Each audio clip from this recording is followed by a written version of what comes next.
This is how you're going to connect PayPal to eBay for buying and checkout.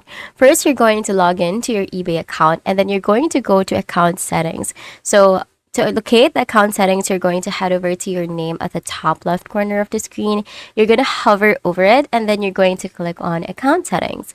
Now, once you're on the account settings page, you're going to look for payments under payment information section. So you can find it right here and then it may prompt you to log in once again to your account before you can access the payments page. So this is how it's going to look like. Now, once you're on the payments page, you're going to click on add carts and account, and then you're going to click on whatever you want to use this payment method for. So for me, I'm going to click on checkout and then I'm going to click on continue. Now from here, you're going to click on the payment method that you want. So for this one, we want PayPal. So we're going to click on PayPal and then we're going to hit on continue.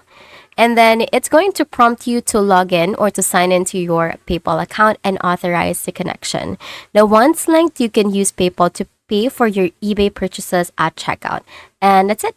That is how you're going to connect PayPal to eBay for buy and checkout.